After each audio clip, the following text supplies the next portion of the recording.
Hello, section 13.4 is called absolute value equations. And these are equations with an absolute value symbol. So that's these two vertical lines. Absolute value, the definition of absolute value is distance from zero. But for what we'll tend to see is that it just makes the value positive. So whatever is in the absolute value, the result of that, it makes it positive. So it makes the result positive. So let's look at it in a more formal way. This is a piecewise defined function. So what it says is absolute value of x equals just plain old x if x is either positive or zero. So absolute value of 0 is just 0. Absolute value of any positive number is just that same positive number. But then what it says is the absolute value equals negative x if x is negative. So basically we flip the sign. So we're going to flip the sign to make it positive. All right, so if it's already a positive number or 0, we just leave it alone. But if the result is negative, we flip it to a positive. All right, so let's just look at some examples of what this looks like. And we're doing equations. So remember, we're solving equations in this chapter.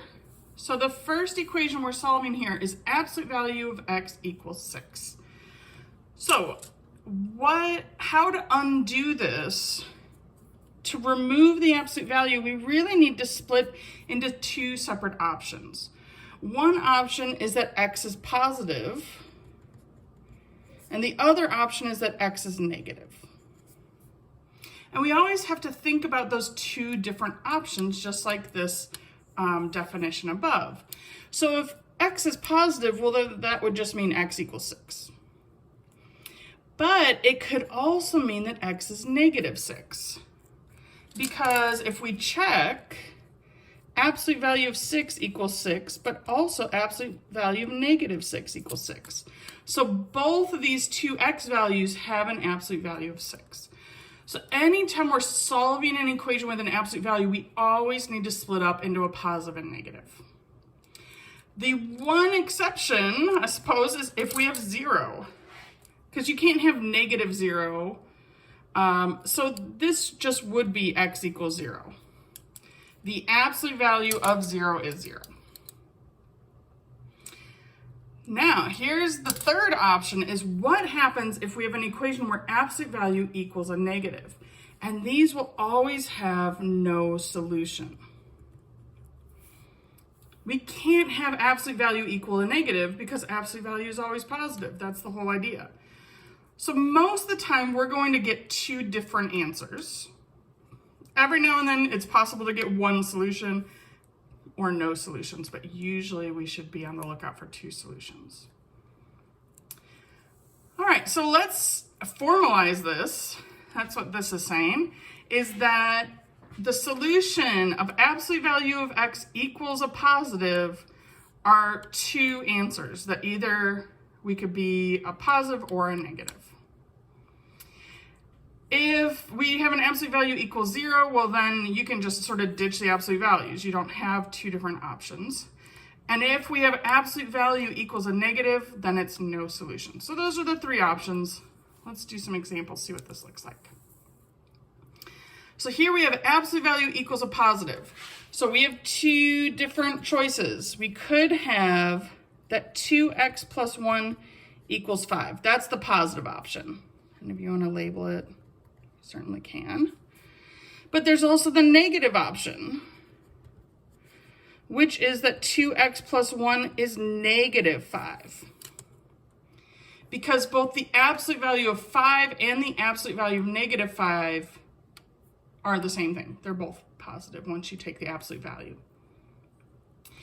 Notice I'm making the second or the other side of the equal sign what's positive or negative.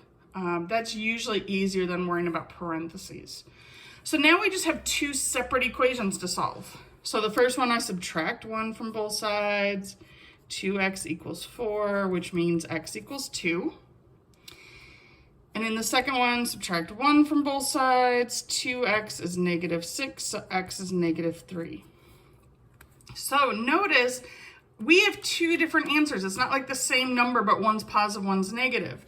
We really have to solve two different equations. And so the solution set would be 2 and negative 3. And you could check by plugging it into the original problem. With the second one, part B, it says absolute value equals a negative. We can just stop there. That's no solution. Now, if you had gone through and tried to solve this, hopefully you would have checked. And so checking really is an important thing. And now I'm realizing I should check the previous one too. Let's check. All right, because in case we keep going and solve these, checking is what's going to make sure we catch ourselves. So 2 times 2 plus 1 in absolute value, that does equal 5. The other option, 2 times negative 3 plus 1 in absolute value, well, that would be negative 6 plus 1. An absolute value of negative 5 does equal 5. So that works as well. I needed a little more work because of the negative, but both of the absolute values equal positive 5. This one, no matter what x you plug in, there's never going to be an x where absolute value equals a negative. Okay, let's try, they keep getting harder. In this example, we have, well, first it's a function, and then they say find where f of x equals 11. So we're going to have to figure out what to do with that. We also see that the absolute value is being multiplied. There's an addition or subtraction out here. So when we're solving absolute value equations, we always need to get the absolute value alone on one side. Then we'll split into positive, negative. Into positive, positive and negative. Now with this, they're telling us that the function value, the y value, is 11. So that's what we're going to put in for f of x, is 11. So we get 11 equals 3, absolute value of x plus 5 minus 4. Before I can split into positive and negative, we need to isolate that absolute value. So we need to use some algebra, of course. I'm going to add 4 to both sides. So 15 is 3 times the absolute value of x plus 5. And then I should undo that multiplication by 3 using division. So what I get is 5 is the absolute value of x plus 5 after we divide by 3. Now this is where we can split into positive and negative. So we either have x plus 5 is 5 or x plus 5 is negative 5. All right, so I'm not flipping any signs in the absolute value. I'm flipping what the absolute value equals. Right? That it could be 5 or negative 5, and either way the absolute value would be positive. So with these, we're just going to subtract 5 from both sides. So it would be x equals 0 or x equals negative 10. So we put those in curly brackets, 0, negative 10. And then, of course, we should check as well. So I'll just check right here. Doesn't have to be a long check, but we should at least mentally put in that x equals 0 here. So that'd be 3 times the absolute value of 5 minus 4. Seems like 11 to me. And then if we put in the negative 10, 3 times what we would get if you put in negative 10 here is a negative 5 in that absolute value.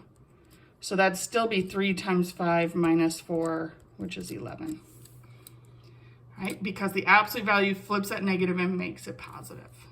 Oh, not 1, 11. There we go. All right, last kind of absolute value equation we might need to solve is when we have two absolute values that equal each other. In this case, we still need to sort of think about a positive or negative, but in this case, they're either the same number or they're opposites. So it could be that they're both positive numbers, right? And when I say they, I mean the stuff inside the absolute value, right? I'm not just talking about X, I'm talking about the result of everything in there. So all of this, they could either be both positive, or they could be both negative and be the same number. Or it could be that one's positive, one's negative. So then you go, well, how do we solve that? That sounds like 4 different options. But we still just need to split into 2 options. So it's either the same number, which should be 3x minus 5 is 8 plus 4x. Meaning it's like I just take the equation and ignore the absolute values. But we have to remember that there's the other option, which is that they could be opposites, which would be that 3x minus 5 equals the opposite, or negative 8 plus 4x. Now this opposite or negative sign only goes on one side, because if we put it on both sides, we're sort of back to them being the same number again. I can just multiply both sides of this equation by -1, and that's the same equation. So we need to just put the negative on one side. Parentheses are extremely important because we're going to need to distribute this negative, but it actually doesn't matter which side you put the negative. It ends up being the same X value. So while I'm over here, let's solve this one and then we'll solve the other one. 3x minus 5 is -8 minus 4x. I'm going to add 4x to both sides after distributing that minus sign. Maybe add 5 as well. And what we end up with is 7x equals -3, so x is -3 over 7. Don't let fractions freak us out. Seems fine. On the other side, same idea.